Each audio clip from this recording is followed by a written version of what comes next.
ler errado.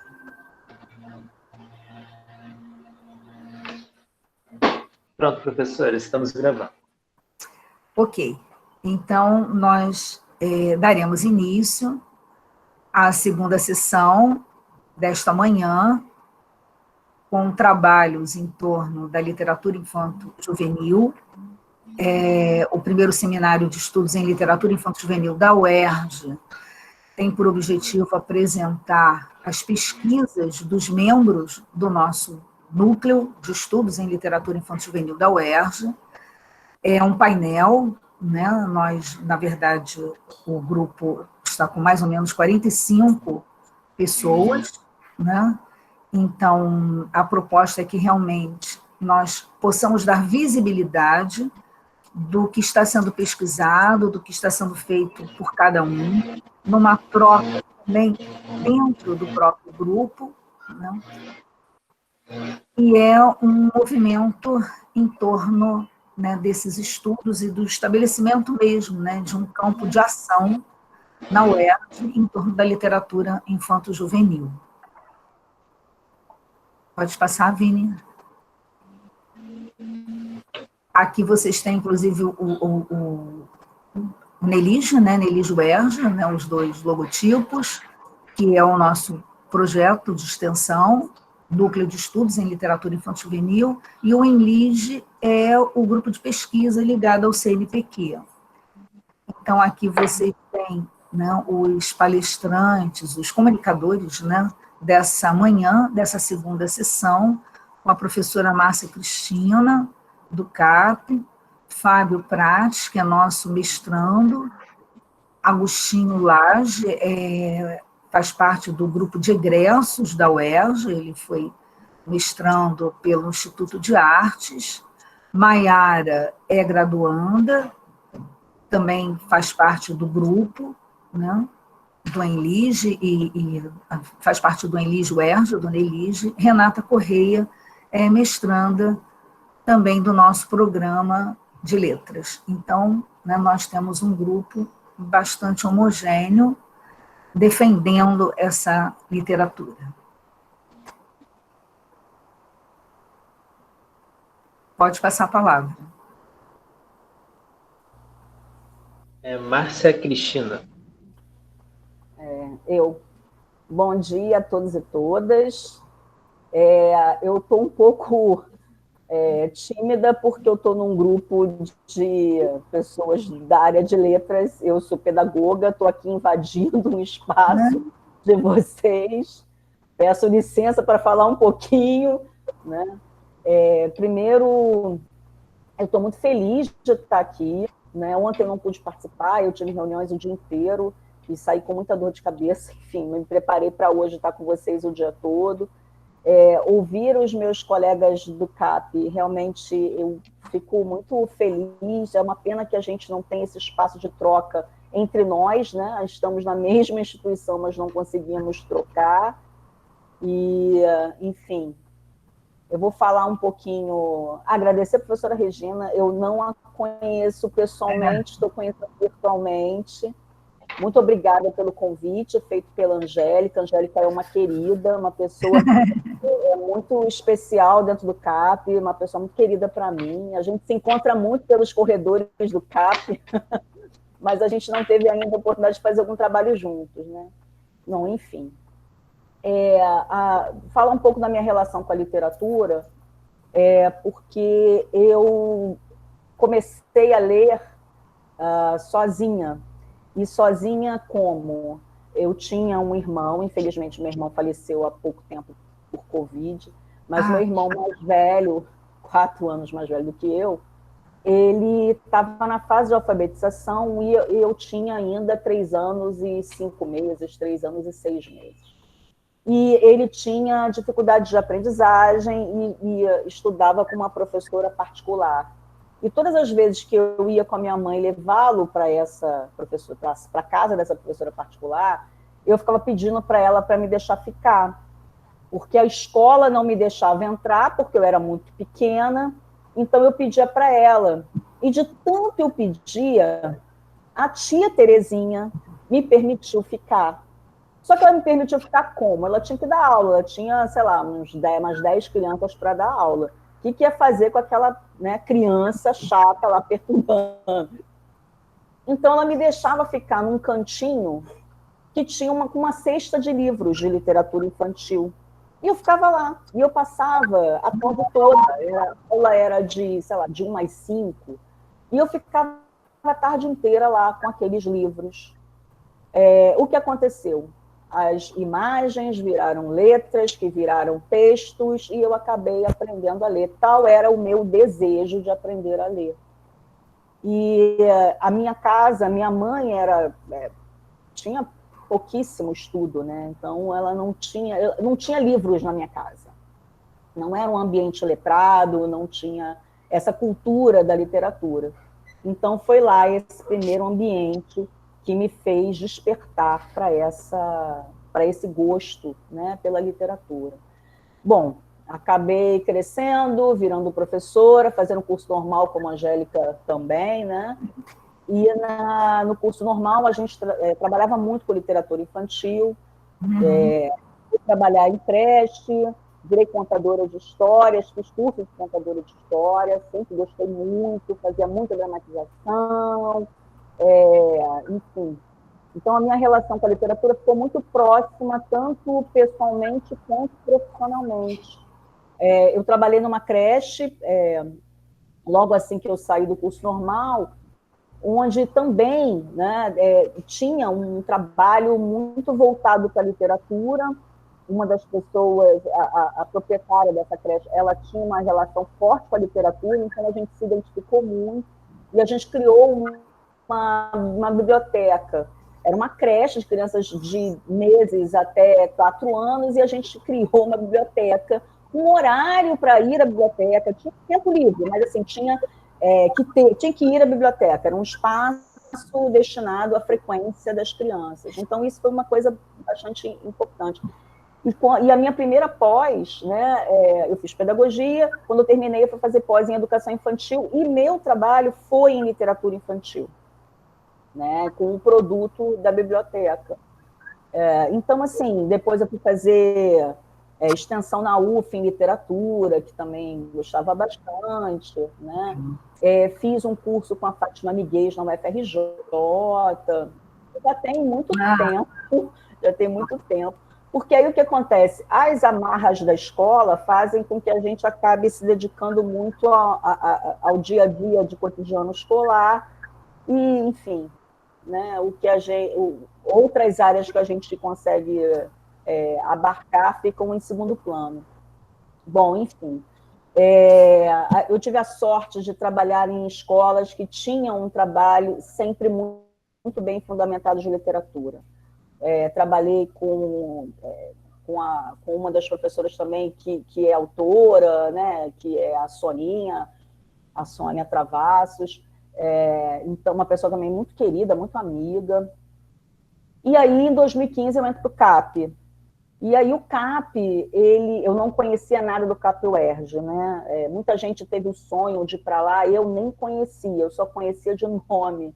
Então, eu tive a felicidade de ir lá no CAP e descobrir, então, que havia as bibliotecas de sala, né? Um trabalho de rodas literárias semanalmente. Então, isso é o meu encanto, né? O CAP, com toda a sua diversidade, eu tenho um encantamento por essa parte do CAP, né? Por essa parte da literatura em sala de aula. Então, além disso, né, durante um tempo, a gente tem lá uma disciplina ofertada, que é o Clube de Leitura.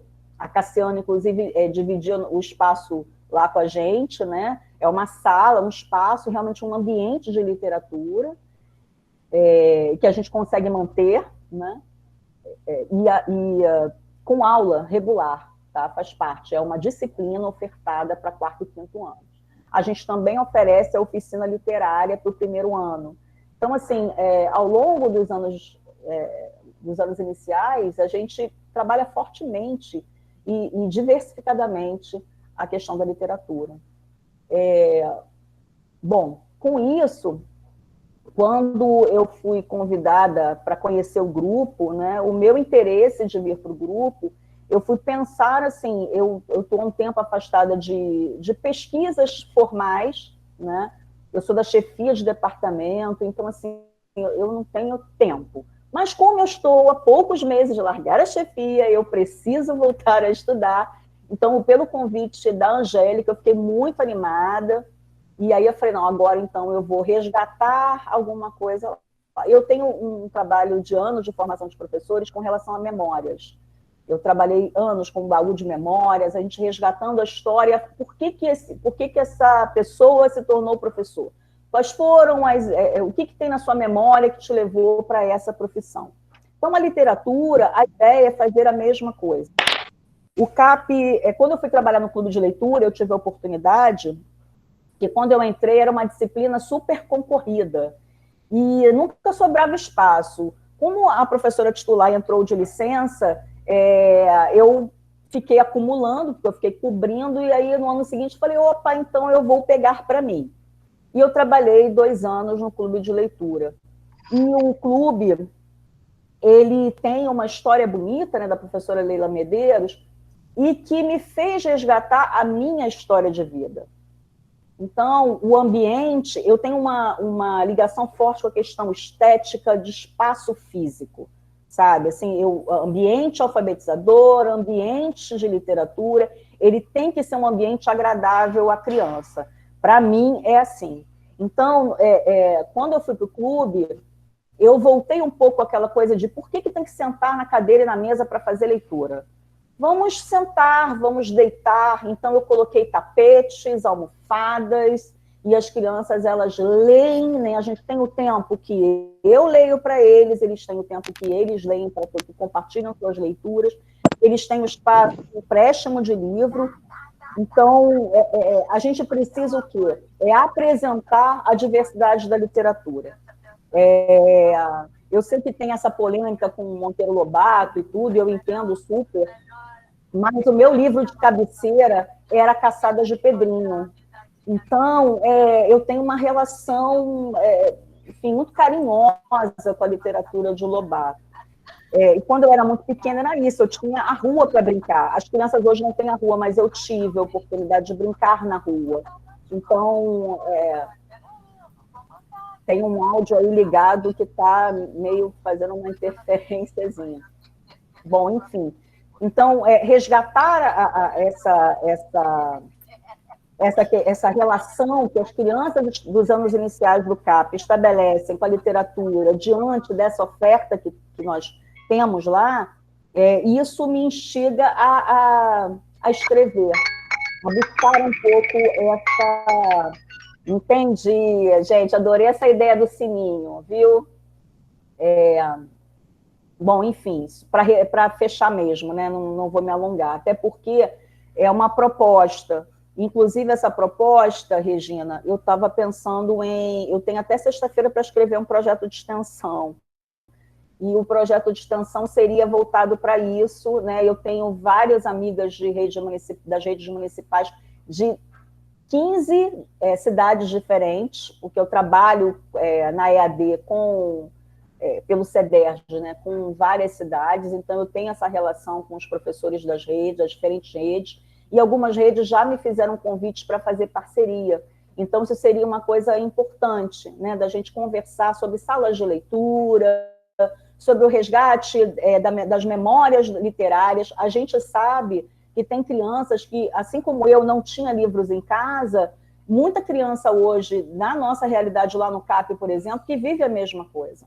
Então, que os livros, para eles, se tornam importantes, ou se tornam conhecidos, a literatura brasileira acaba sendo conhecida pela escola. Então, acho que é importante a gente valorizar esse espaço, e reconhecer esse espaço como formação, e escrever sobre ele. Eu percebo no CAP muitos trabalhos importantes, mas eu vejo pouco registro desse cotidiano de lá. Então, a minha ideia é essa, de registrar esse cotidiano, que a gente faz tão brilhantemente, que a gente percebe isso no retorno das crianças. Então, essa minha intenção.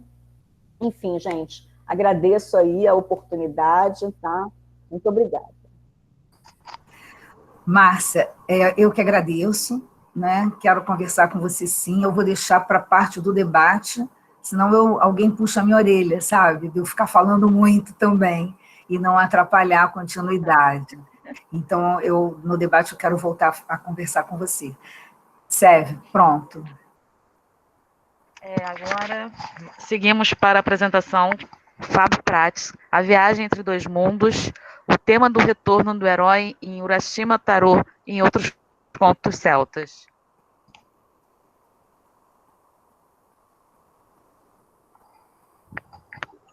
Bom dia a todos. Bom dia. Vou apresentar aqui.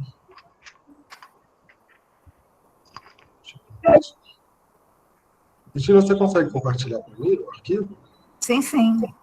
Não estou conseguindo, não. O mesmo problema que a gente teve na reunião, na última reunião, parece que eu preciso de permissão aqui. Na verdade, a ideia do Vini, né, e também de professores que pediram para compartilhar, é bom porque a gente agiliza. Já abri teu documento.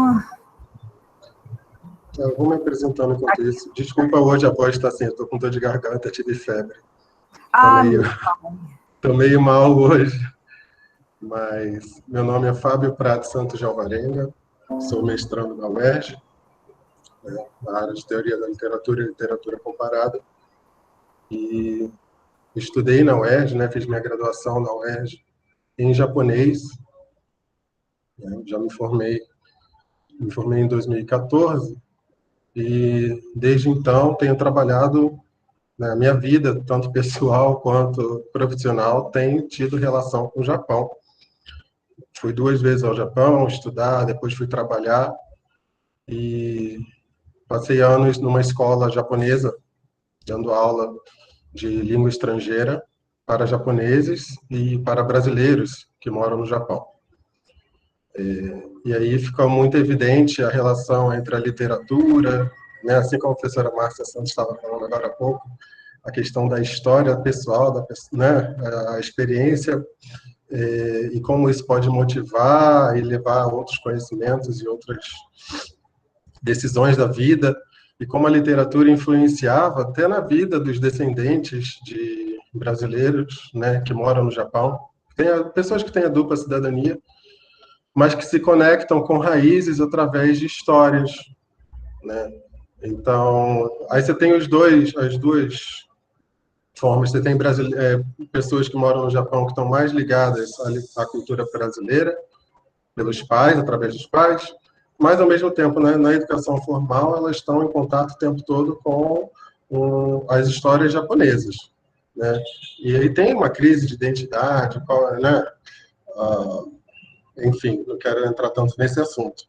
Mas o que acontece é que aqui no Brasil, por outro lado, essas histórias japonesas não são tão famosas ainda, né? Não tem grande divulgação das histórias japonesas aqui, por mais que o Brasil seja maior, onde tem mais descendentes japoneses, né? Número de japoneses e descendentes japoneses fora do Brasil, no mundo inteiro, é o Brasil o lugar que mais tem. Então, a minha pesquisa se volta para esse mundo, né, das histórias japonesas, dos Mukashi Banashi. Mukashi Banashi, em japonês, significa, minha tradução, né, contos de antigamente, histórias de antigamente. Mukashi significa antigamente e Hanashi é histórias. E dentro dessas histórias de antigamente, nós temos mitos, né? Entra dentro disso tudo, as histórias de antigamente, desde contos sobre a mitologia japonesa, sobre lendas regionais do Japão, né? E o Mukashi Banashi se estende até os contos maravilhosos, contos de fadas japoneses.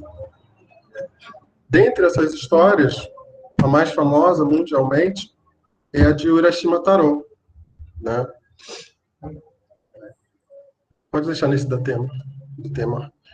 Então, ó, no Japão, adota-se de forma geral o nome Mukashi Banashi, tradução livre, narrativas de antigamente, para se referir às histórias antigas. Está transmitindo? Tá, estou conseguindo ver. Ok. Conseguindo ver. né? Então, desde lendas, contos folclóricos, contos de fada propriamente ditos. Um breve resumo de Urashima Taro, né? A história de um pescador que resgata uma tartaruga. Ela estava sendo maltratada por umas crianças, né? E por esse motivo ele é levado ao reino do fundo do mar, né? Esse reino do fundo do mar, ele, em muitas versões, você tem um rei dragão que tem uma filha, que é a princesa Otohime, né? Então, o Urashima Taro, ele é levado ao fundo do mar como uma forma de gratidão ao fato dele ter salvado a tartaruga. E nesse reino do fundo do mar, ele passa o tempo com a princesa Otohime, né? Ele tem todos os desejos atendidos, não falta comida, é um tempo maravilhoso. Mas quando ele começa a sentir falta de casa, e ao retornar para casa, né, ele percebe que muitos anos haviam se passado e que a percepção de tempo que ele tinha dentro do Palácio do Rei Dragão é diferente da realidade prévia a que ele pertencia, né?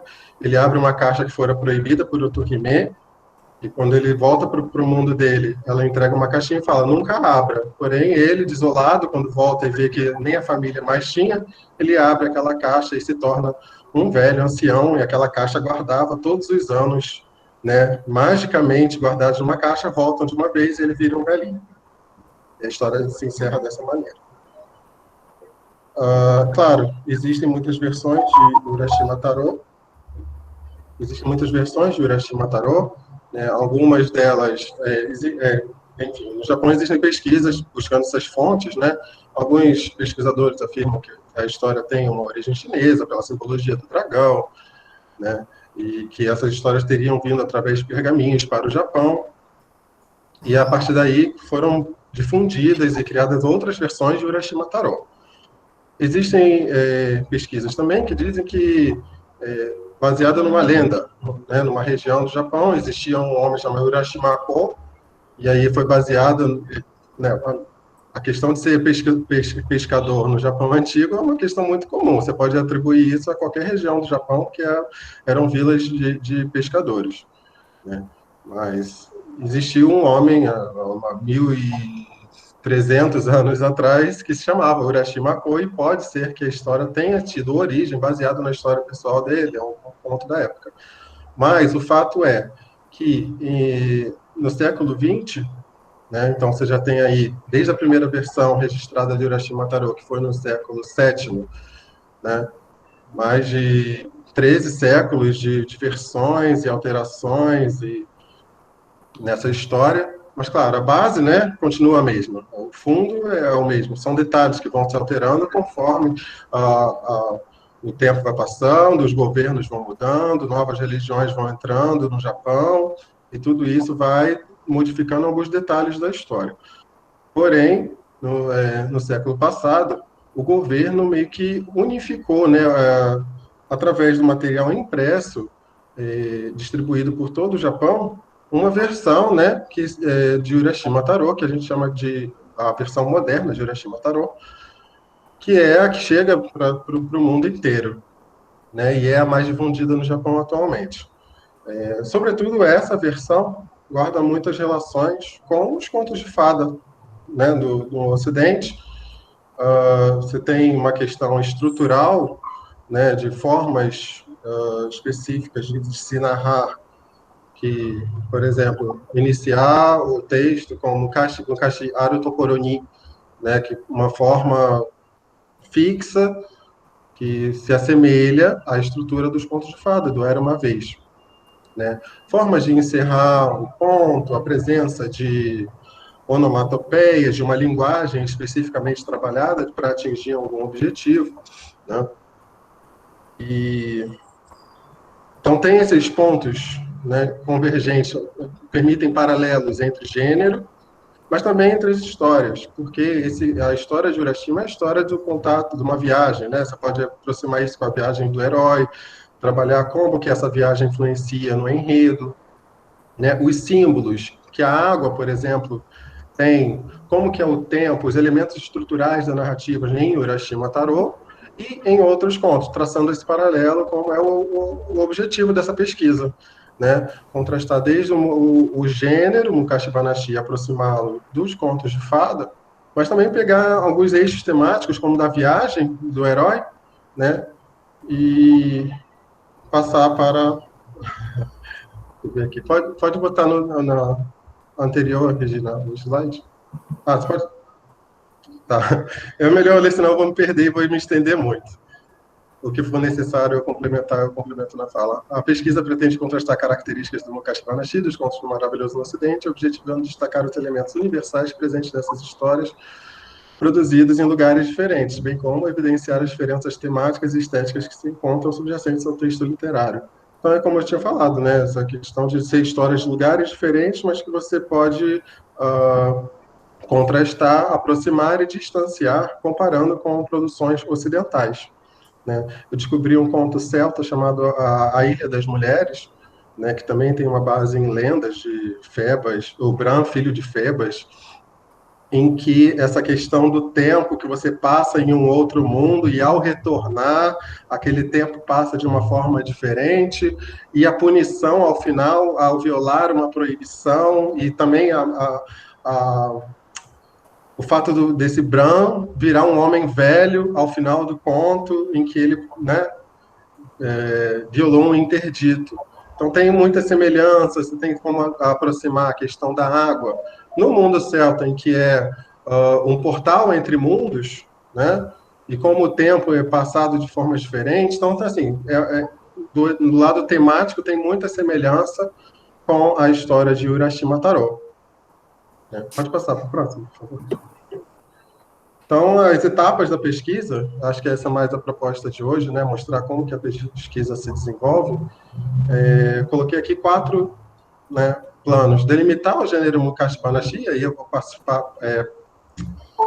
aproximar dos contos de fada, né, questões estruturais, né. Depois, você tem como traçar paralelos de Urashima com contos maravilhosos, abordar o maravilhoso, né, a construção da narrativa. Aí não só com os contos celtas, mas também com outros contos de fada, né? Até com mitologia grega dá para aproximar a Caixa de Pandora. Numa outra apresentação que eu fiz sobre esse tema, me sugeriram algo sobre as 1001 Noites. São muitos paralelos. Se você pega o lado temático, tem muita coisa que você pode aproximar uma coisa e outra, né? E, por último, abordar uma versão muito... uma versão que foi publicada no Brasil por Lúcia Hiratsuka, né, que eu tive o prazer de entrevistá-la meses atrás no projeto do grupo, né, de encontro com o autor, e ela tem um livro publicado no Brasil, uma autora brasileira que publicou um livro no Brasil sobre essa história de Urashima Taro, e ela escreve e ilustra essa história, né? Então, ela quis passar essa história para o Brasil. E aí seria muito interessante também, né, a gente ver como que isso se dá, as técnicas, qual o fundo, né, e como seria essa história trabalhada para o público brasileiro. Né? Aí realmente o encontro entre mundos. Eu gosto de brincar com essa... Brasil, Japão, né? E como isso, a história, né, a literatura une esses mundos de uma forma muito única. Incrível. Pode passar para a próxima. Então, aqui eu botei mais ou menos um pouco, né, da fundamentação teórica, e uma preocupação da minha pesquisa é juntar teóricos ocidentais com teóricos orientais, para que não fique uma visão, né, do exterior sobre o Japão. Do lado maravilhoso, a gente tem Todorov, Levdov, tem a Nelly Novaes Coelho, que tem muitos estudos sobre a área da literatura infanto-juvenil também, e são teorias que permitem serem aplicadas a qualquer, né, tem caráter universal sobre o maravilhoso. Então, tem como aplicar essas teorias nos casos japoneses também, né? Aí você, em outro momento, a fundamentação teórica sobre os gêneros textuais, né? Tem Joseph Campbell do lado da mitologia, o Jack Zipes, né? São vários pesquisadores que eu estou utilizando na pesquisa, né? E também tem do lado japonês, assim, enfim, tem muita coisa, gente. Psicologia com Jung, antropologia, Levi-Strauss, você tem o Hayao Kawai, que é um pesquisador japonês, sociólogo, e tem estudos na área de psicologia também, e ele trabalha a interpretação dos contos de fadas japoneses, e esse autor está até traduzido para o português, né? Cheguei a um outro livro recentemente, que é O Tempo e o Espaço na Literatura Japonesa, também em português. Então, a gente consegue, mesmo em português, achar alguns trabalhos de pesquisadores japoneses, né, sobre literatura infanto-juvenil. Pode passar para o próximo. Então, aqui estão algumas das referências, tá, que eu já citei durante o trabalho. E, por último, tem o meu contato, se vocês tiverem, né, sugestões, ideias, tem um canal de contato entre a gente, para a gente trocar essas ideias. Desculpa a voz, que eu estou realmente com a garganta doendo, resfriado, muito obrigado. Nossa, Fábio, se cuida, tá? Obrigado. A mudança de tempo não ajuda muito. Muito obrigada, Fábio, pela apresentação da sua pesquisa. Acho que o pessoal ficou bastante interessado, né? E aí eu vou deixar as perguntas para depois. Vamos lá. Kevin, muito obrigada, Fábio. Regina, posso só falar uma coisa para o Fábio? Sim? Oi. Porra, Fábio, fiquei com vontade de desenhar um japonês navegando numa tartaruga agora. Me desenha na tartaruga, por favor, depois. Te desenhar? De lembrança. Ah, desenhar você, então? Ah, tá. Depois a gente troca Falou. ideia. Falou. Prosseguindo, então, temos agora Agostinho apresentando Recontando Fábulas.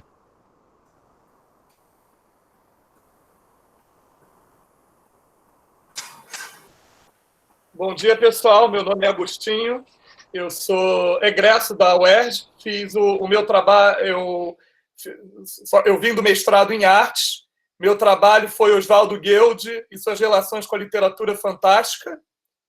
E hoje estou resolvendo pesquisar fábulas. E o tema do meu projeto é Recontando Fábulas, Literatura, Animalidade e Ilustração. Pode passar? Gostaria de ler como epígrafe esse fragmento da obra Fábulas, de Monteiro Lobato. Dona Benta explicou que as fábulas não eram lições de história natural, mas de moral. E tanto é assim, disse ela, que nas fábulas os animais falam e, na realidade, eles não falam. Isso não, protestou Emília. Não há animalzinho, bicho, formiga ou pulga que não fale. Nós é que não entendemos a linguinha deles. Dona Benta aceitou a objeção e disse: sim, mas nas fábulas os animais falam a nossa língua e, na realidade, só falam a linguinha deles. Está satisfeita? Agora sim, disse Emília, muito gangenta com triunfo. Conte outra. Aí a gente vê aquela questão, né, que muitos historiadores, muitos estudiosos, né, com essa questão da animalidade, né, pesquisam hoje em dia, né, que a gente vai ver mais tarde. A diferença do animal para nós, seres humanos, talvez não esteja na língua, porque, se a gente vê bem, a linguagem é uma construção social. Mas tudo bem, eles falam a nossa língua, né? E a diferença do humano para o animal é que eles têm poder de decisão na história, enquanto o animal vive por instinto. Mas justamente nós humanos, muitas vezes, não temos esse poder de decisão. A gente tem que viver por viver. Então, vamos seguindo em frente. Pode passar. Desde quando os animais falam a nossa língua? Embora as fábulas também sejam encontradas nas civilizações antigas, como a sumeriana, a egípcia e a indiana, elas ficaram conhecidas no Ocidente pelas fontes gregas. E foi na Grécia, no final do século V a.C., que Esopo começou a ser considerado o maior criador de fábulas. Pode passar.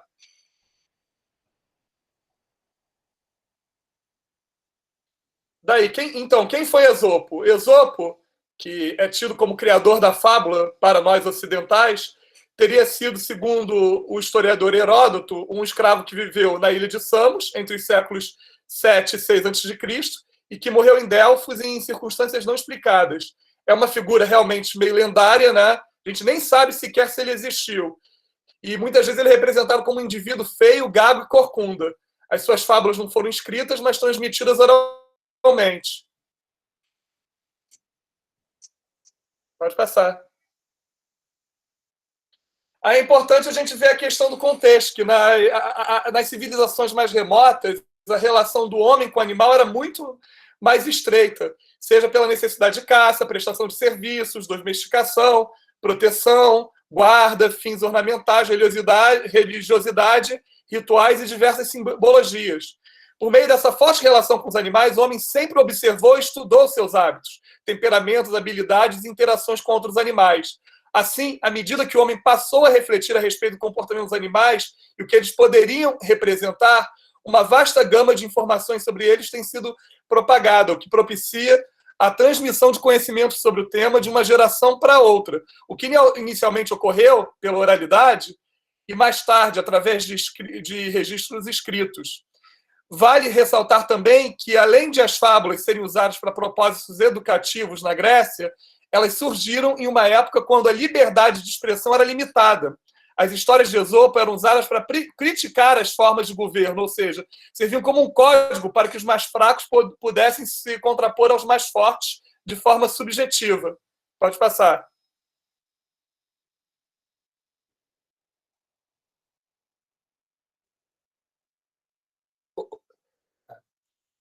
Entre as características da fábula, nós temos a antropomorfização dos animais, né, que reproduzem os comportamentos humanos, principalmente a fábula. E o gestual sempre é proposital. E sempre tem... O objetivo é reproduzir, ressaltar os bons e maus comportamentos humanos. Mas os animais... ainda preserva um comportamento intrínseco à sua origem animal, né? Assim, cada um de nós carrega determinado animal em determinada situação. Aí o conceito de ser humano e animal não está separado, mas junto. A professora Maria Esther Maciel, da UFMG, que é especialista na relação entre literatura e animalidade, observa que, em pleno século XXI, as fábulas não teceriam alegorias do comportamento humano, muitas vezes baseadas em estereótipos acerca dos bichos.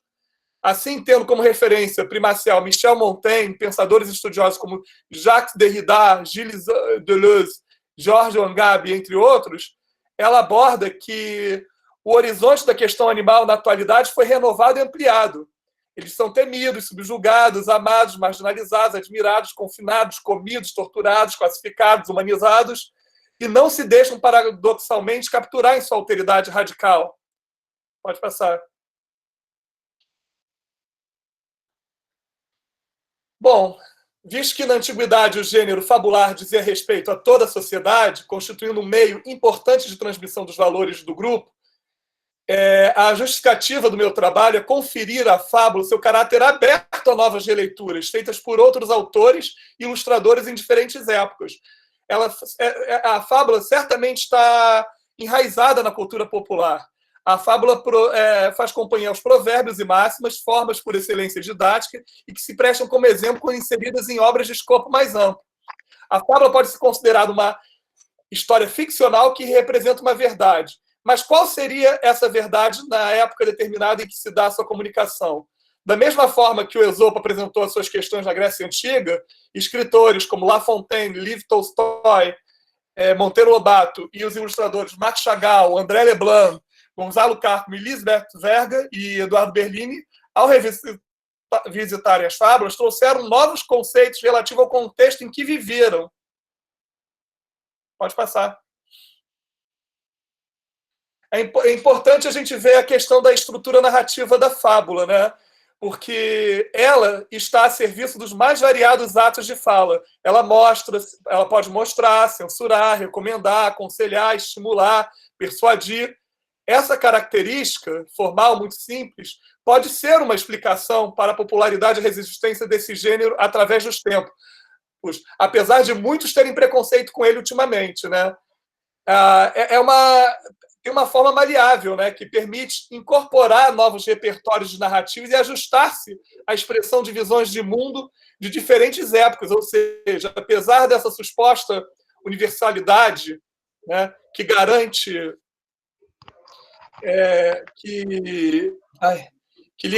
garante o interesse renovado, reconhecemos na fábula elementos da sociedade que reproduziu e consumiu avidamente. Desta forma, para não caírem no clichê e na ingenuidade, tanto o autor como a ilustração deve ter um senso crítico aguçado para elaborar novas ideias de forma escrita ou ilustrada.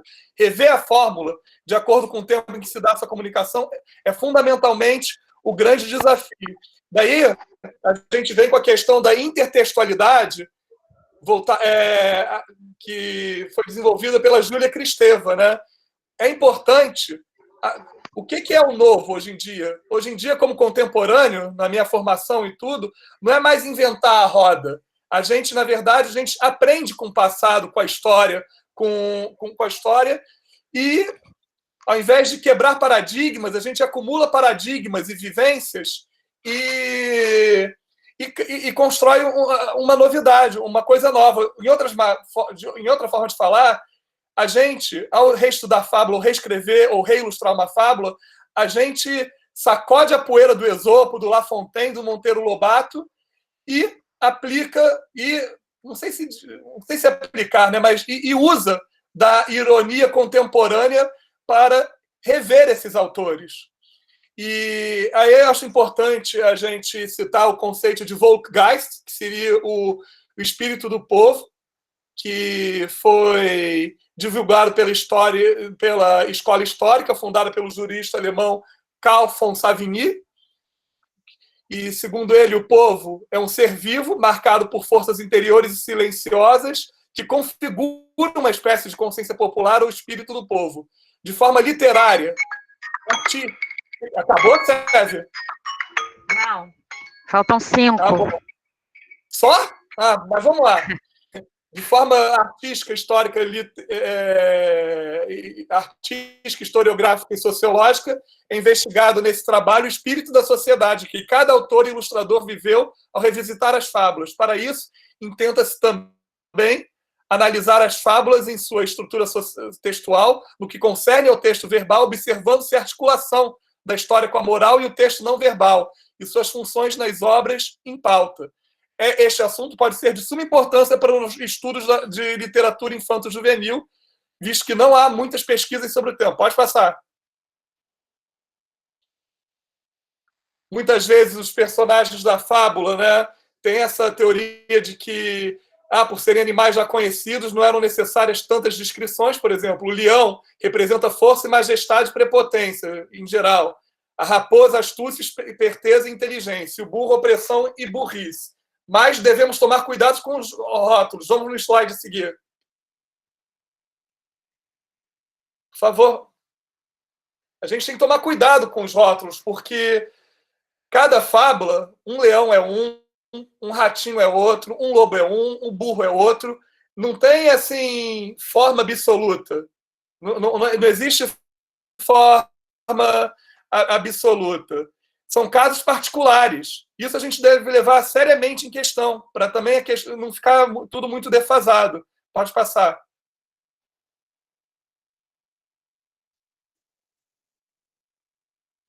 Com certeza, as fábulas têm relação com o maravilhoso.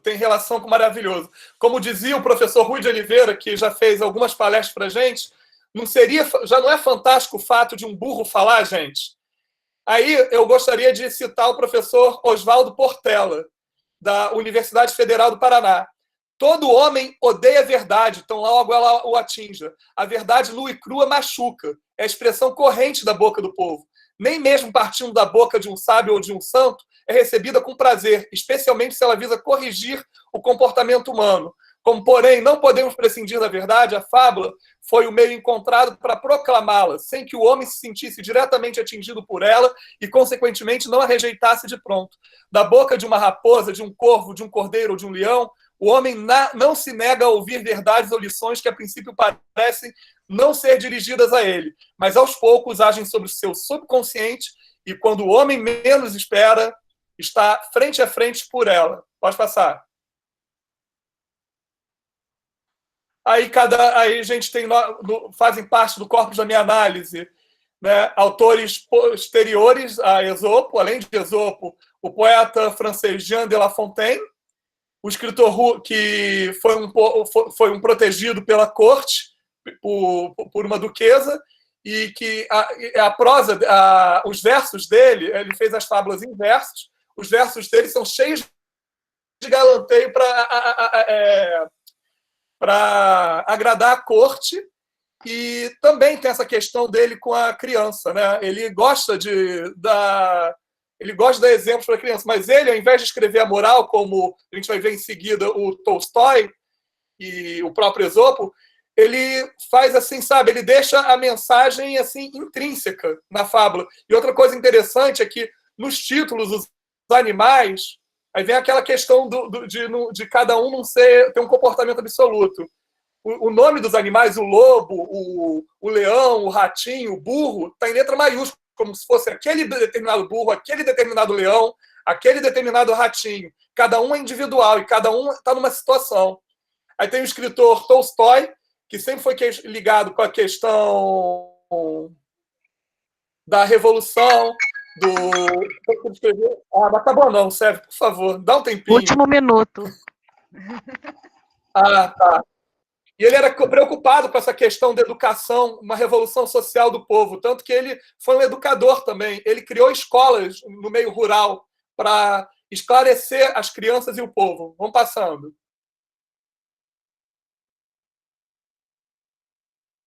Aí tem, finalmente, o Monteiro Lobato, que publicou as Fábulas. As Fábulas, essa edição que eu tenho é de 1948. Aí uma coisa que eu digo, sabe, falando com Portela, né? Acho que os animais... Esse foi o primeiro livro de Lobato que minha mãe leu para mim. Aí eu comecei a me interessar. Aí veio essa questão, sabe? Acho que os bichos me ensinaram a ler. Porque se fosse passada a lição de moral para um bom menino, que coisa mais chata seria, né, gente? Mas, graças a Deus, tem esse gênero maravilhoso que é a fábula. Vamos passando. Tem essa carta do Lobato ao Godofredo Rangel. Ele... desculpa, mas acho que eu vou ler, sabe? Não aguento ter que ler. Porque é importante ver a proposta dele, que ele tenta vestir a nacional às velhas fábulas de Esopo e La Fontaine. Tudo em prosa e mexendo nas moralidades. Coisa para crianças. Veio-me diante da atenção curiosa com que meus pequenos ouvem fábulas que por Elisinha lhes conta. Guardam-nas da memória e vão recontá-las aos amigos, sem, entretanto, prestarem nenhuma atenção à moralidade como é natural. A moralidade nos fica no subconsciente para ir se revelando mais tarde, à medida que progredimos em compreensão. Ora, um fabulário nosso, com bichos daqui, em vez de exóticos, se for escrito com arte e talento, dará coisa preciosa. As fábulas, em português que conheço, que em geral são traduções de La Fontaine, são pequenas moitas de amora no mato, espinhentas e impenetráveis. O que é que nossas crianças podem ler? Não vejo nada. Fábulas seriam um começo da literatura que nos falta. Como tem um certo jeito para impingir gato por lebre, isto é, habilidade por talento, ando com a ideia de iniciar a coisa e de tal pobreza, é de tal pobreza e tão besta a nossa literatura infantil que nada acho para a iniciação de meus filhos. Você viu o caráter nacionalista dele, né? Ele quer criar algo novo nosso. E que toda criança tenha contato com os nossos bichos. Pode passar.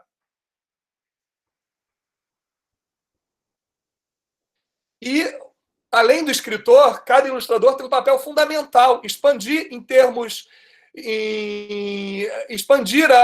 visuais a comunicação visual de cada fábula, né? O ilustrador utiliza... Entrando aqui na internet do seminário e resgatando algumas coisas que foram postadas. Essa mensagem aqui em cima. O que houve? Pode continuar. Cada ilustrador... Agostinho, acho que cada ilustrador tem sua bagagem. Já está acabando, gente, já está acabando. Cada ilustrador tem sua bagagem pessoal, suas memórias, suas épocas. Ele expõe também as suas experiências com o seu tempo. E a seguir, ou seja, o ilustrador contemporâneo, ele ilustra o seu tempo sem omitir as luzes inatingíveis e sombras, junto com o autor, a ponto de ser o ponto de quebra de seu tempo. Vamos a seguir. Olha que obra de arte essa capa das Fábulas de Tolstói, ilustrada pelo meu mestre em aquarela e ilustração, que é o Gonçalo Cárcamo. Olha só, o leão e o ratinho. Parece, ele já botou de cara, ele, ao invés de dar moral, ele ilustrou. Ou seja, o ratinho virou o herói da história. Então, ele tem um peso maior na história. Olha só como é que ele consegue levantar o leão e ambos ficam amigos e um reconhecendo o valor do outro. Pode passar. Geralmente, as ilustrações, quando o livro é destinado também ao público infantil, são ilustrações mais lúdicas, engraçadas, mostram mais a expressão dos personagens, né? São geralmente ilustradores de livro infantil, como eu pretendo ser. Pode passar. E também, muitas vezes, quando é para um público adulto, uma obra traduzida diretamente do francês de La Fontaine ou do Esopo, ou do grego de Esopo, né, como fábulas completas, geralmente são artistas visuais consagrados, né? No caso, foi o grande Marc Chagall, que teve contato com o expressionismo alemão, que, ao invés de botar aquele doce contador de histórias que foi o La Fontaine para a corte, ele resolve dramatizar a comédia humana, os dramas da vida, comédia humana. Olha só que impacto tem essas ilustrações dele, desses guaches encomendados por ele. Pode passar. Aqui é uma ilustração da Lisbeth Zwerger. Eu resolvo fazer uma comparação entre um ilustrador para o público infantil e um artista visual, o coelho e a tartaruga. Ela põe coisas assim, tipo, como se fosse uma brincadeira de criança, apostando corrida, cada um em sua marca, com seu número. E o coelho adormecido, a tartaruga indo devagar, mais firme. Pode passar. E aqui, olha só que interessante, o Eduardo Berliner faz, né? Ele coloca elementos da cultura popular, sabe? Da nossa cultura, coisas pop, sabe? Numa estética surrealista. E mostra uma inversão dos papéis, né?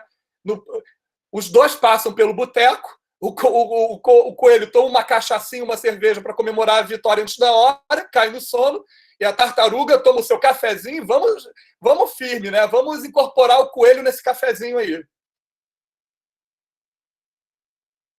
Pode passar. Bom, aqui é uma ilustração que eu fiz, né, por conta própria. Eu resolvi, né, já que eu sou mais ligado com a questão infantil, eu particularmente, né, não sei se eu devo falar de onde eu tirei a ideia dessa ilustração, mas eu lembrei daquele 7-1, ou sei lá, não me lembro do placar, da Alemanha contra o Brasil, né? Nós, brasileiros, aqui no nosso país, estávamos cantando a vitória antes da hora, né? Botei a camisa da seleção no coelho. Pode passar.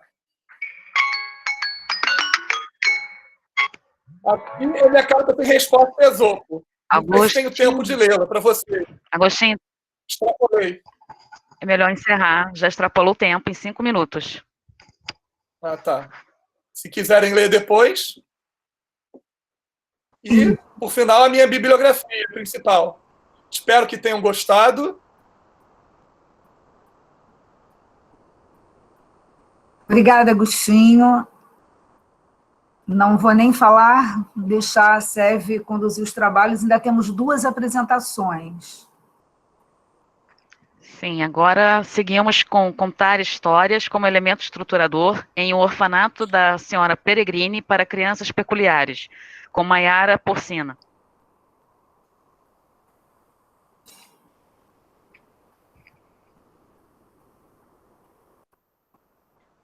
Maiara se encontra? Ela estava no meio aqui, peraí. Deixa eu ver.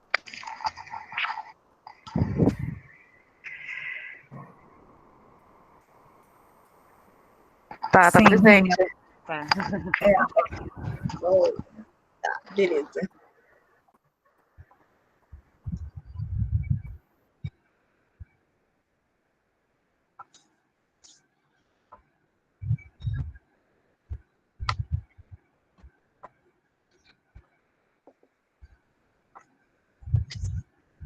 Então, olá, bom dia a todas e todos. Eu sou Maiara Porcina, graduanda em Letras na UERJ. faço parte do Núcleo de Estudos em Literatura Infanto-Juvenil, da UERJ, Nelige.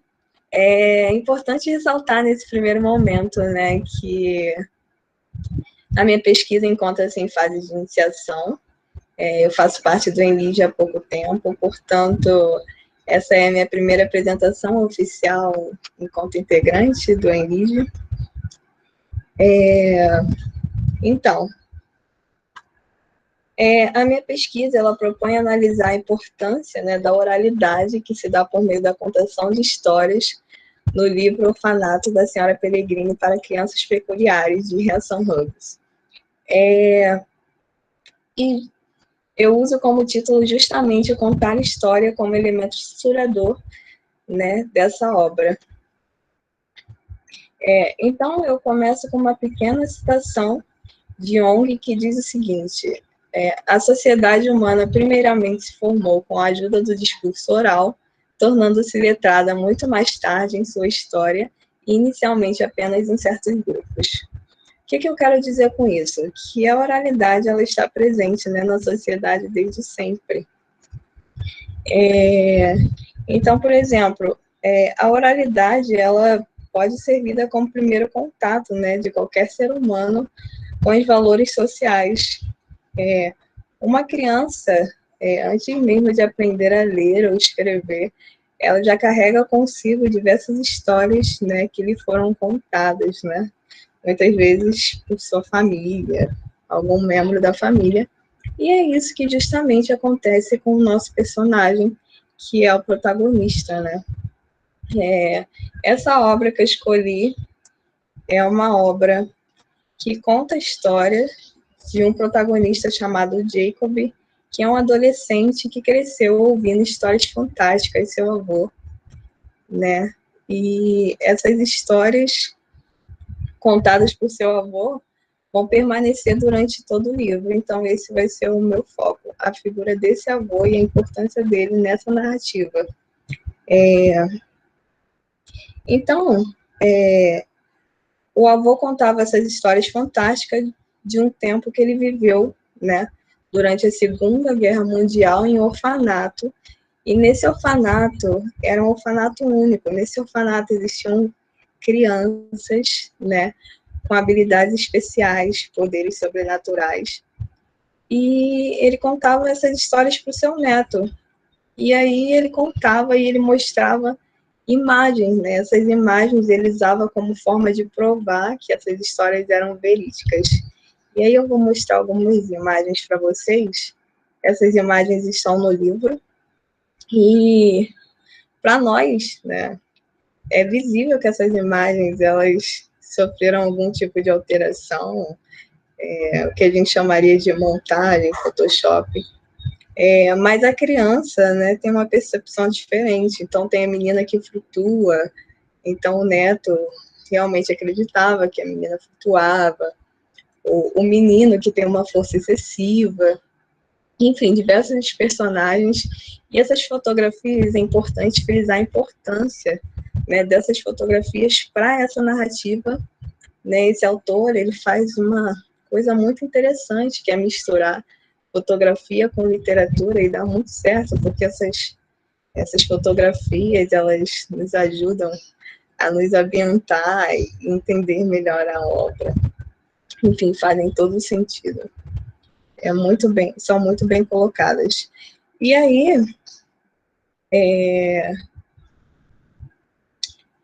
essas figuras, né, podemos dizer que elas também se configuram, né, no insólito. E aí eu trago uma pequena definição de Covizzi que diz o seguinte: trata-se do insólito que carrega consigo e desperta no leitor o sentimento do inverossímil, incômodo, infame, incongruente, impossível, infinito, incorrigível, incrível, inaudito, inusitado, informal, que é justamente o que essas imagens nos causam enquanto leitor, né? Que é uma sensação de que são inverossímeis.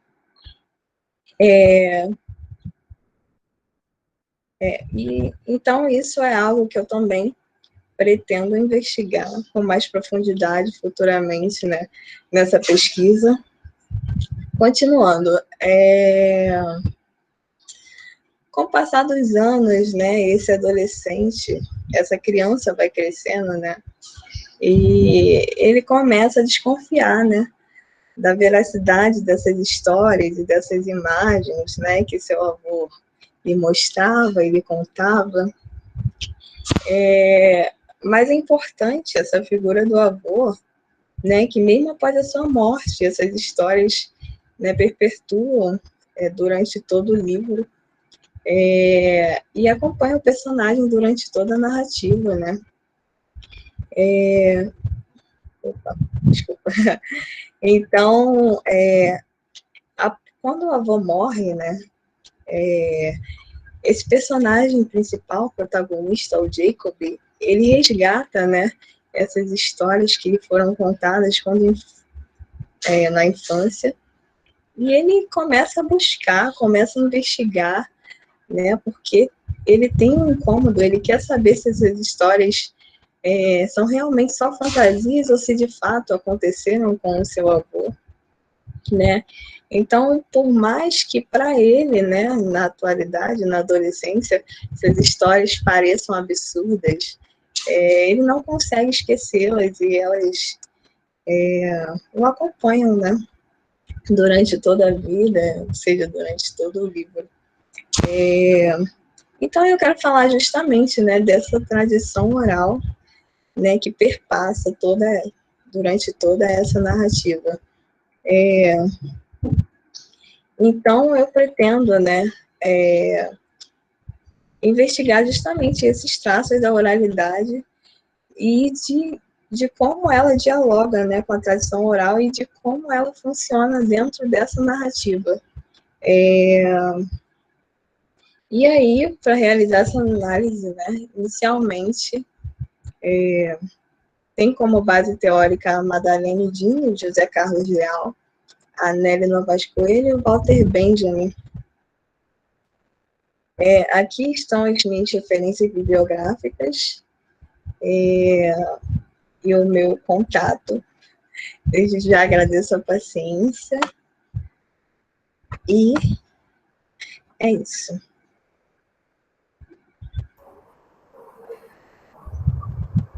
Obrigada, Maiara, principalmente pela coragem. Acho que a gente tem que ter um pouco de coragem mesmo, ainda mais quando a pesquisa está começando, os primeiros passos, né?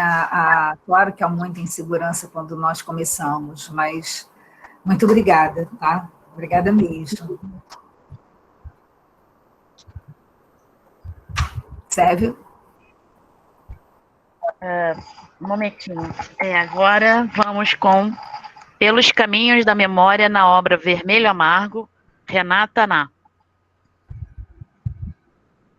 Oi, pessoal. Bom dia, boa tarde a todos e todas. Me ouvem?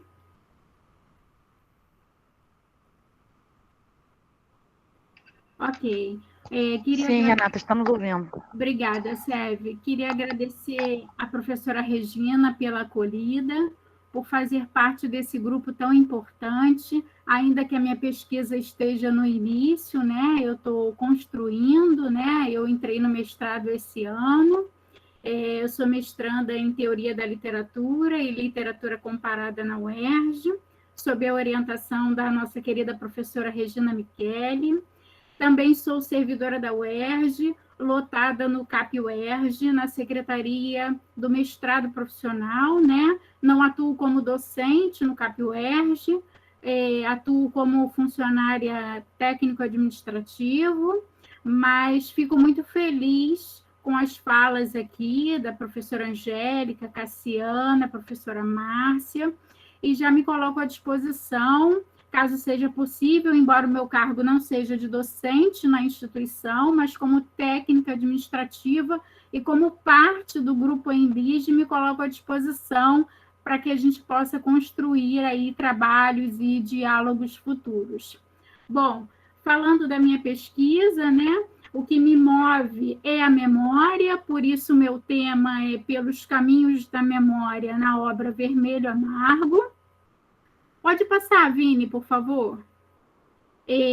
O meu corpus ficcional é o livro Vermelho Amargo, do Bartolomeu Campos de Queiroz, e eu começo essa minha apresentação com a epígrafe, né, do livro, onde ele diz: foi preciso deitar o vermelho sobre papel branco para bem aliviar o seu amargor. E mais abaixo eu coloquei uma outra citação dele, onde ele diz que a literatura é feita de fantasia. Tudo que penso, posso escrever. Então, assim, como eu vou trabalhar com a memória, entendo que essa obra, que é memorialística do Bartolomeu, é uma obra de cunho autobiográfico, entendo que para ele, né, como escritor, foi preciso deitar esse vermelho sobre o papel branco para aliviar as suas dores. E entendo a literatura sem adjetivos, e aqui eu não vou me prender à questão da nomenclatura infanto-juvenil, eu vou me ater à literatura como algo não maior, mas a literatura sem rótulos. Essa literatura que ela foi feita também para tratar das perdas, das dores, dos nossos sentimentos, das nossas angústias. Por isso, eu também entendo que temas tabus e fraturantes são muito importantes para serem discutidos, para serem trabalhados. Esse livro, em especial, trata da perda da mãe, né? Ele descreve, né? Ele, na vida dele, pessoal, a mãe dele morreu, ele era muito jovem. Na narrativa, ele vai tratar dessa dor. E aí ele enxerga na literatura, né, o espaço que ele tem para falar dessa dor, dessa perda, dessas angústias, né? Pode passar, Vini, por favor. E eu não poderia começar por tratar de uma obra autobiográfica, e eu prefiro a nomenclatura autoficcional, porque ela não é meramente autobiográfica. Eu não poderia deixar de trazer um pouquinho do Bartolomeu e da história dele, porque eu entendo que existe uma relação muito imbricada, e aí eu gostei muito da fala da professora Maria Tereza, que abriu os trabalhos de hoje. Existe uma relação muito imbricada entre escritor, texto, leitor, e como essa linguagem vai sendo construída e como essa linguagem chega até nós. Então, assim, começando aqui, eu trago um pouquinho do Bartolomeu. Minha necessidade de escrever é resultante de uma falta antiga, não ter vivido a infância no tempo certo. Não conhecia a literatura infanto-juvenil no momento da compreensão da fantasia. Naquele tempo, eu lia poucas coisas que circulavam em minha casa. Hoje escrevo para matar a saudade de um tempo feito de contrários, para dar sentido às fantasias reprimidas, numa casa onde sonhar servia para jogar no bicho. Por ser assim, durante muitos anos, escrevi dizendo ser para mim mesmo. Agora, meio mudado, gosto muito de ter e conhecer meus leitores. A obra do Bartolomeu, embora ele tenha bastante livro voltado para a infância, né? O meu foco aqui é o Vermelho Amargo, que talvez não tenha esse viés, seja mais juvenil, mais literatura, como eu digo, de uma forma geral. Mas, assim, o que eu queria destacar dessa fala dele é que ele, talvez por ele não ter conhecido a literatura infanto-juvenil no momento certo, ele, e aí é uma conclusão minha, né? Isso não foi dito por ele já faleceu, talvez ele tenha, por essas questões dele da infância, não tenha reconhecido nas entrevistas que eu pude assistir, toda vez que perguntavam, questionavam ao Bartolomeu sobre a questão da obra dele, se era voltada para público infantil e juvenil, ele sempre dizia que era literatura, né? Eu não vou me enveredar muito por esses caminhos hoje, isso é uma discussão talvez para ser levada para a dissertação, mas eu gostaria de pontuar essas questões, porque ele defendia e defende uma literatura sem fronteiras, né? Pode passar, Vini, por favor. Aí, continuando as reflexões do Bartolomeu. Não guardo lembranças ternas da minha infância. A alegria está em saber que ela passou em termos. Estou sempre recorrendo a ela para melhor conviver com as minhas neuroses de adulto. Daí verificar em meus textos tanto a presença da infância vivida como a da infância idealizada. Escrevo muito sobre aquilo que não me foi permitido. Em Ciganos está a minha primeira coragem de falar do vivido. Depois veio Indês e por parte de pai. Sônia Viegas me deu esse impulso ao dizer-me: aquilo que não foi esquecido deve ser muito reconsiderado. E talvez por essa frase, né, que foi dita a ele guardou isso e talvez tenha construído essa obra que faz parte aí da minha análise, da minha pesquisa. Aquilo que não foi esquecido deve ser reconsiderado. E reconsiderado através de quê? Através da memória. E ele faz isso usando a literatura. Pode passar, Vini, por favor. Então, como é que eu desenhei, ou como é que eu estou desenhando, né, construindo esse projeto de pesquisa de dissertação do mestrado? Primeiro, eu trago aqui a questão da discussão, né, eu cito se Vermelho Amargo seria uma obra autobiográfica ou autoficcional. Pelas leituras que já fiz de algumas dissertações, alguns trabalhos, eu considero autoficcional e não meramente autobiográfica. Por quê? Porque aqui a gente não está falando de meramente um diário ou de um registro histórico onde ele pontua fria e meramente os acontecimentos da vida dele. Ele não. É uma obra de cunho literário onde ele vai ficcionalizar essas memórias, né? E ele vai estar sempre no limite entre o vivido e o sonhado. Aí eu pontuo algumas questões aqui que eu gostaria de abordar, né? A memória, motivações para o tema. De onde vem esse meu interesse pela memória? Esse meu interesse pela memória vem da especialização em literatura infantil e juvenil, né, que eu cursei na UFRJ. E o meu trabalho de monografia final foi baseado na questão da memória, analisando 3 obras literárias infantis. Eu não vou me deter a essa pesquisa, né, mas a memória tinha e tem um papel fundamental.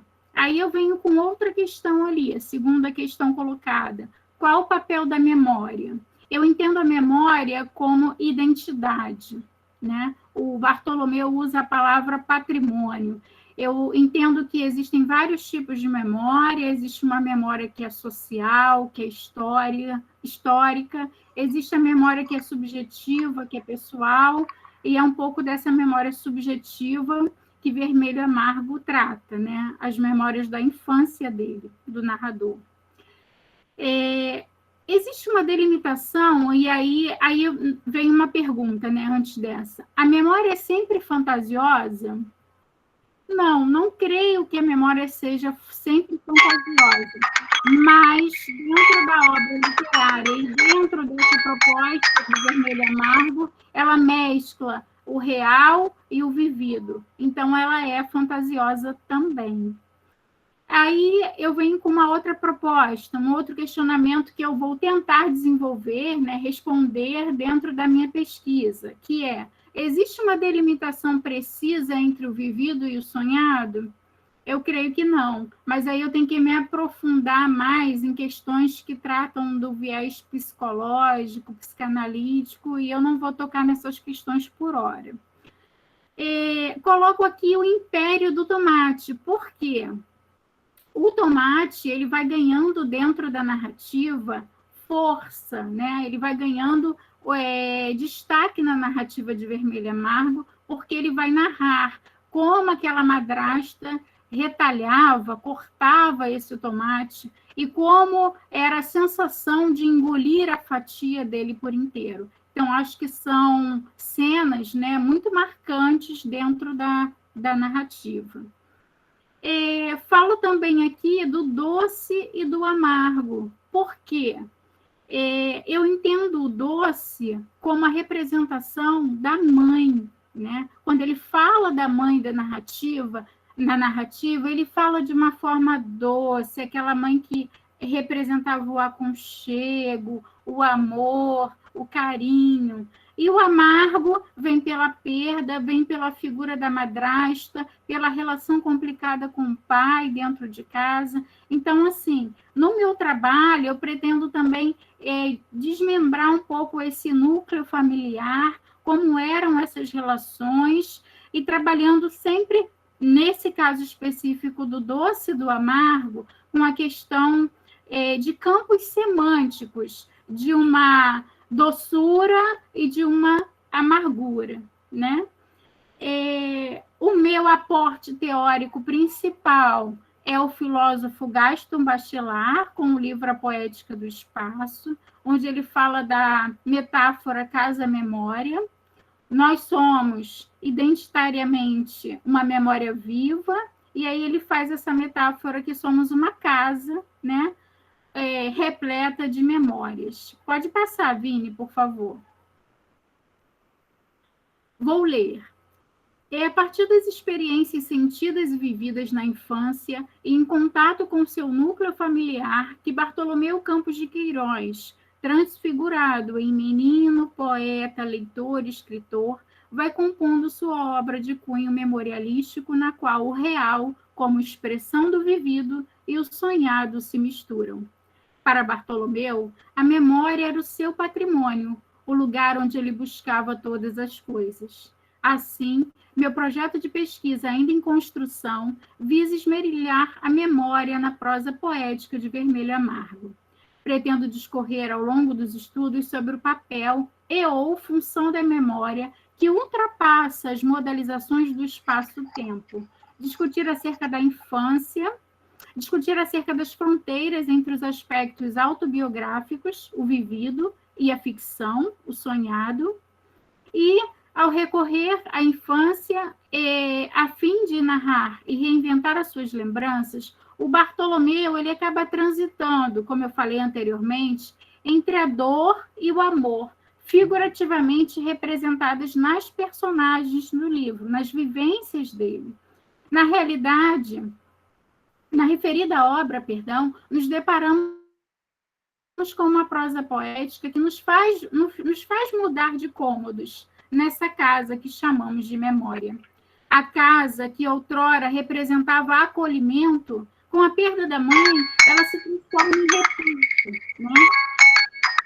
A perda materializa-se na cor vermelha, um vermelho que transborda esse amargor, né? Amargor que na própria concretização da obra, a gente pode observar pela diagramação do livro, pelas letras, pela como eu posso dizer, pela textura do papel dessa obra, né?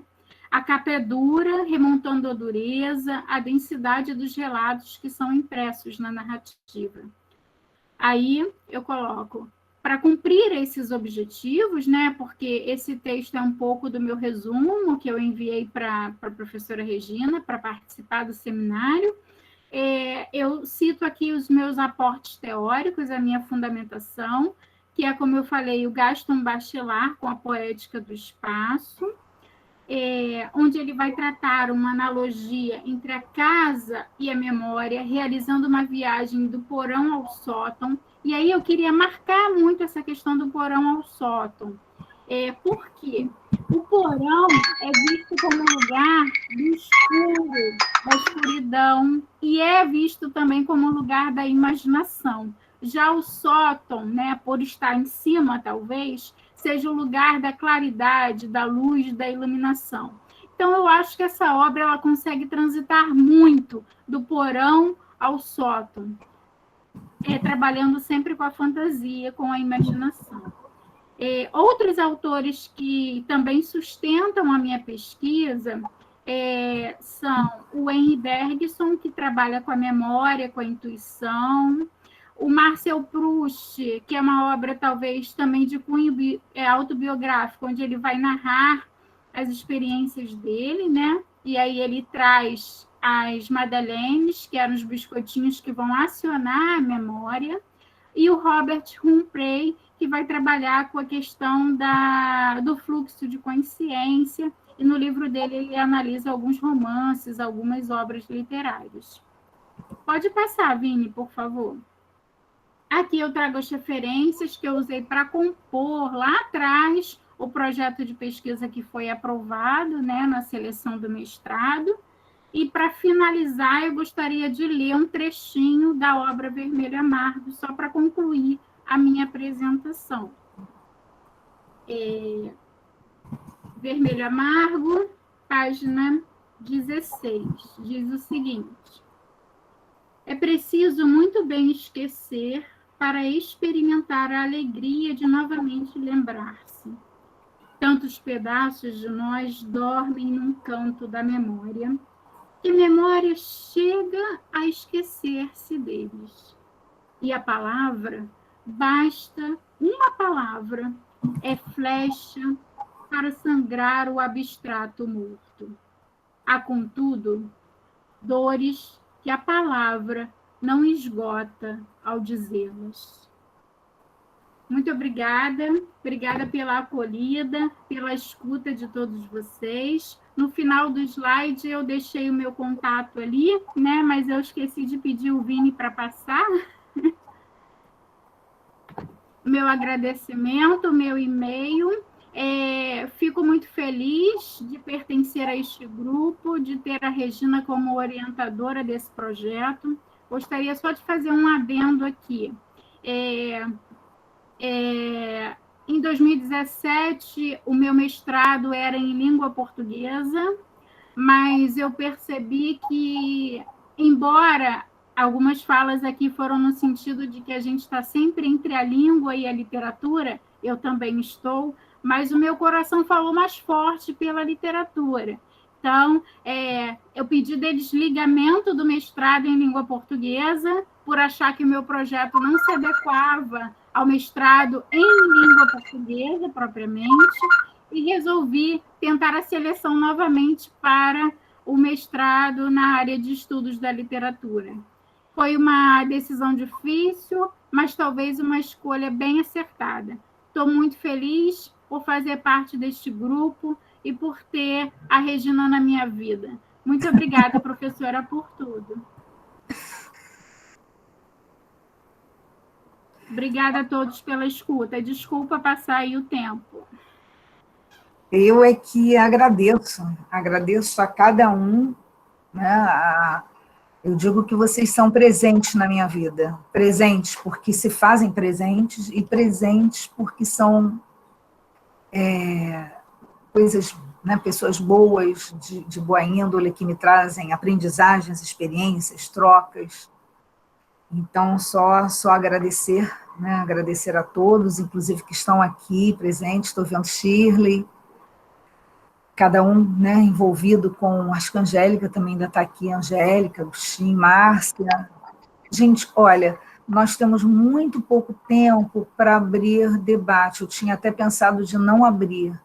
Na verdade, a primeira sessão termina 12h30, 12h27.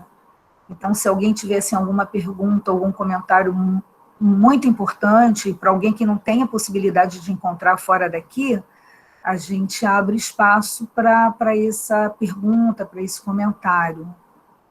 Mas tem que ser alguma coisa rápida, também para não dar tempo das pessoas almoçarem, o grupo está envolvido em muito trabalho, não posso emendar sem que haja prejuízo, né? Então, rapidinho.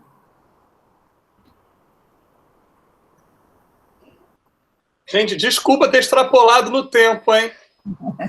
Está desculpada. Tranquilo, Agostinho. Desculpa, Sérgio, tá? Mas... Falei contigo no grupo já. Relaxa.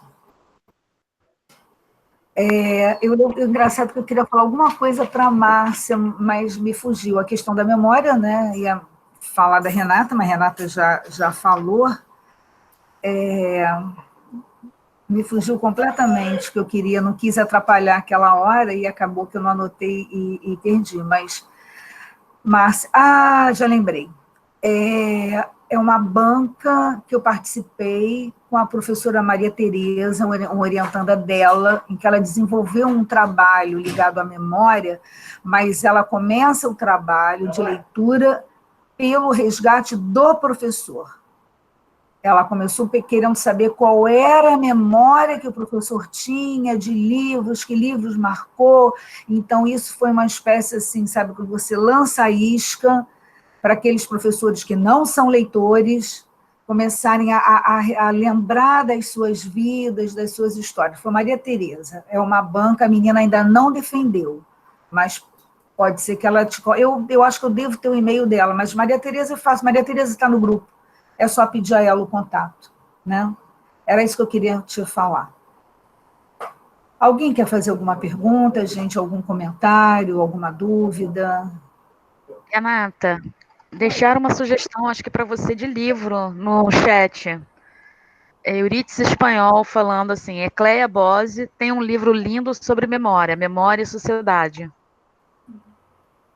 Eu já até passei. O livro, Sérvia, obrigada. Eu conheço o livro dela. Muito obrigada. Ok. Bom, então, encerramos? Acho que sim. Sim. Quero agradecer a cada um em especial que apresentou o trabalho hoje. As pesquisas enriquecem, né, a nossa aprendizagem. O que Márcia falou também é bastante pertinente. A gente se afasta um pouco, né, dessa movimentação de estudar em função de trabalho mesmo, trabalho em casa, trabalho fora de casa, as vicissitudes da nossa vida. Então, é uma oportunidade, né? Por isso eu, de uma certa forma, incentivo tanto o pessoal a apresentar trabalho, porque apresentar implica ler, pesquisar, se organizar. Então, é muito produtivo, gostei muito, estou muito feliz com os trabalhos todos apresentados, com envolvimento. Espero que novas parcerias, novos trabalhos, né, surjam para 2021. Agradeço também a todos que estão aqui prestigiando. E, se Deus quiser, ano que vem a gente terá o congresso. Aí o congresso vai abrir inscrição de trabalhos também a todos, né? Todos e todas. Esse é um trabalho, o objetivo era mostrar, né, as pesquisas do grupo, até para o próprio grupo, como não, o pessoal estava comentando, às vezes a gente trabalha no mesmo local e não conhece o que o outro colega pesquisa, faz, o que o motiva, né, até quais são as suas dores. Então, esse encontro teve esse objetivo, tá? Então, gente, muito obrigada. Obrigada também a esse grupo maravilhoso, porque sem vocês eu não consigo, né, caminhar. A gente precisa realmente de sustentação, né? O fato de ser autônomo não quer dizer que seja autossuficiente.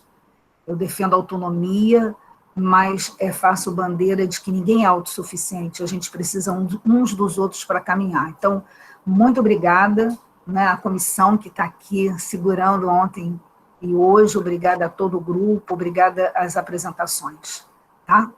Beijo, gente. Até daqui a pouco, 14 horas, aliás, 10 para as 2, nós estamos de volta, tá bom? Obrigada. Melhoras, hein, Fábio? Só peço licença, professora, eu vou interromper a gravação, posso passar só alguns avisos rápidos?